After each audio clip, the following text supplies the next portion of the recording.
আসিফ আন্তর্জাতিক অপরাধ ট্রাইব্যুনালে বেশ কয়েকটি মামলারই আজকে শুনানি রয়েছে এবং প্রতিটি মামলায় কিন্তু গুরুত্বপূর্ণ এবং জুলাই আগস্ট যে মানবতা বিরোধী অপরাধ সেগুলোর সাথে সংশ্লিষ্ট। এর মধ্যে আজকে আন্তর্জাতিক অপরাধ ট্রাইব্যুনাল 1-এ শেখ হাসিনা সাবেক সেনা কর্মকর্তা এবং সেনা কর্মকর্তা সহ 13 জনের বিরুদ্ধে যে গুম এবং নির্যাতনের অভিযোগ, সেটার অভিযোগ গঠনের শুনানি ইতিমধ্যে শুরু হয়েছে। আসামিদেরকে এজলাসে নিয়ে যাওয়া হয়েছে এবং বিচারিক কার্যক্রম শুরু হয়েছে।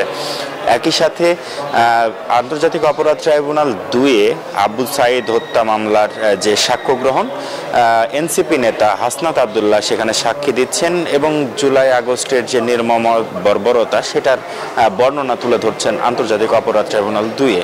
একই সাথে আশুলিয়া 6 লাশ অর্থাৎ 6 জনকে হত্যা করার পরে আগুনে পুড়িয়ে মারার যে মামলা, সেই মামলারও কিন্তু আজকে সাক্ষ্য গ্রহণ এবং একই সাথে রামপুরা, চাংখারপুল এই 2 মামলারও কিন্তু সাফাই সাক্ষী এবং সাক্ষ্য গ্রহণ রয়েছে।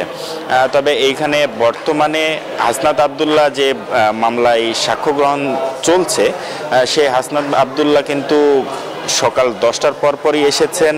একই সাথে শেখ হাসিনা এবং 13 সেনা কর্মকর্তা, শেখ হাসিনা সহ 13 সেনা কর্মকর্তার যে অভিযোগ, তাদের বিরুদ্ধে অভিযোগের প্রেক্ষিতে গ্রেপ্তারকৃত 3 সেনা কর্মকর্তা, তারা কিন্তু সাবেক ডিজিএফআই পরিচালক, তাদেরকে আন্তর্জাতিক অপরাধ ট্রাইব্যুনালে নিয়ে আসা হয়েছে এবং তাদের বিচারিক কার্যক্রম বর্তমানে চলমান রয়েছে।